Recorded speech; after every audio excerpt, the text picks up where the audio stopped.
Meus irmãos, minhas irmãs, saudações em Cristo Jesus. Eu quero falar-lhes nesse instante sobre o tema a igreja e a política. Meus irmãos, a igreja não é um fenômeno sociológico explicado por leis humanas. A igreja não é uma filosofia comportamentalista. A igreja não é fruto, não é produto de uma ideia política. A igreja é uma proposta de Deus aos homens. A igreja está inserida dentro de um plano elaborado por Deus desde a fundação do mundo, conforme Efésios 1:4. Portanto, a igreja, meus irmãos, deve nutrir uma consciência profunda de que ela é propriedade do Senhor Jesus Cristo. Foi chamada por Ele e deve viver para Ele. Por isso, a igreja não deve fazer parceria com ninguém, não deve ser parceira de ninguém, com ninguém. Ela é única, a igreja é absolutamente singular e não deve se associar a nenhum grupo social, a nenhum grupo político. Se assim o fizer, ela perde a sua identidade. A igreja deve simplesmente marcar o mundo com a proclamação do Evangelho. A igreja não é de direita, a igreja não é de esquerda, a igreja não é do centro, ela é de cima. Por isso, a igreja não se enclausura em programas políticos de ninguém. A igreja não pode ser base de apoio, não pode, de qualquer projeto político. Sabe por quê? Porque a sua origem e a sua essência não lhe permite isso. Meus irmãos, a igreja é juíza e não sócia do mundo.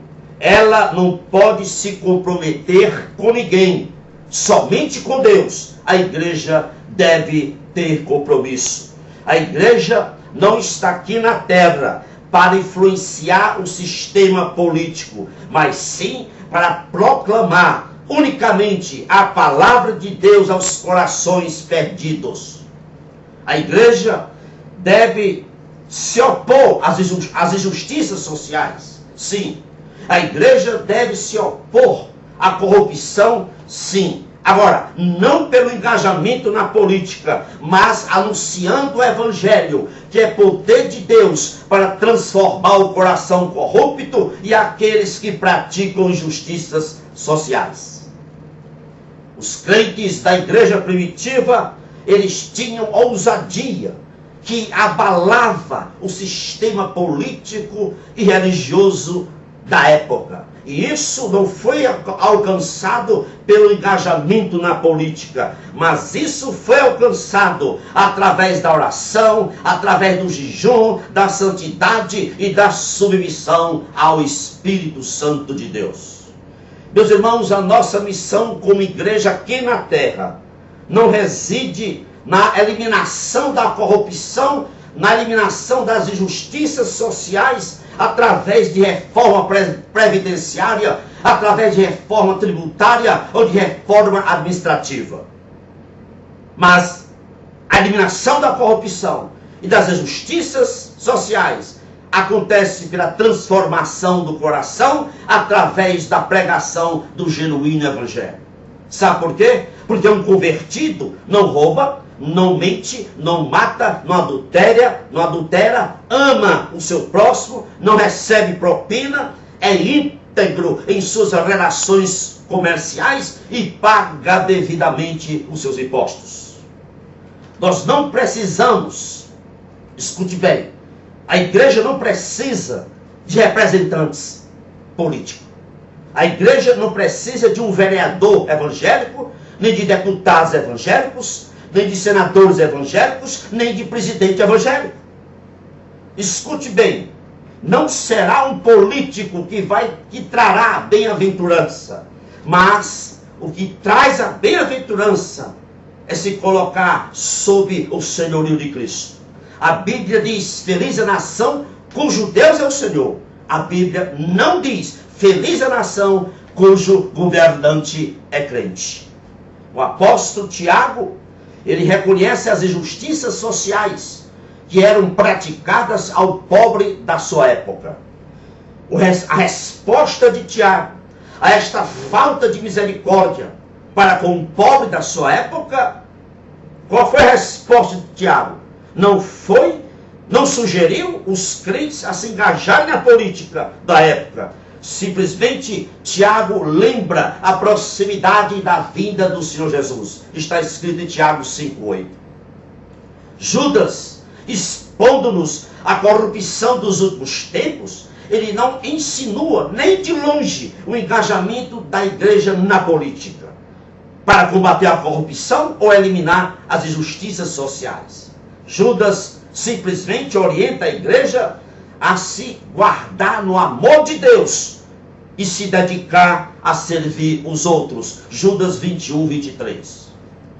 Quando Nero estava no poder, Nero foi um dos homens mais tiranos da época. Quem estava no poder, no trono, quando Pedro escreveu as suas epístolas, era Nero.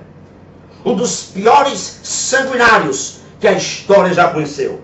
No entanto, a igreja não foi convocada para destronar Nero. A igreja não foi convocada para fazer algum montim para destronar Nero. A igreja não foi convocada para participar da política da época e estabelecer um governo melhor. Não. Pedro exorta a igreja a perseverar em tranquila obediência, suportando tristezas, suportando agravos, suportando injustiça, e termina Pedro: porque para isto nós fomos chamados. 1 Pedro 2:19 e 21. Meus irmãos, escute bem: Deus é Senhor e soberano em tudo. Tudo que acontece, acontece por permissão de Deus. Romanos 13:1 diz: não há autoridade que não venha de Deus. E as autoridades que há foram ordenadas por Deus. O que é que isso significa? Significa que o governo civil está sujeito à lei de Deus. O Senhor é quem ordena a autoridade civil. Jesus olhou certa feita para Pilatos e disse: nenhum poder terás contra mim, se de cima te não fosse dado. João 19:11. Então escute, meus irmãos, até a autoridade do ímpio vem de Deus. Toda autoridade é constituída por Deus, seja ele crente, seja ele incrédulo. E na sua soberania, Deus usa até o ímpio para fazer uma administração correta. Deus está acima de tudo e pode fazer cumprir a sua vontade, tanto por meio de um crente, como por meio de um incrédulo. A vontade de Deus é inviolável. Ele, Deus, realizará a sua vontade. E nenhum governo pode se opor.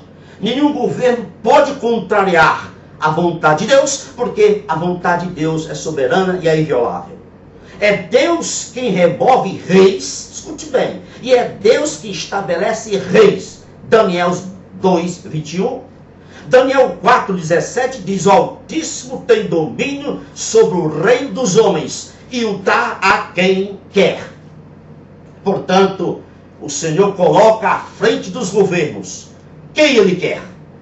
Escute uma coisa: apesar de homens maus abusarem do poder político que têm, por ter uma índole má, mesmo assim, Deus o usa para o bem daqueles que são chamados segundo o seu propósito. Meus irmãos, minhas irmãs, nós somos um povo celestial. com um chamado celestial e com um lar celestial.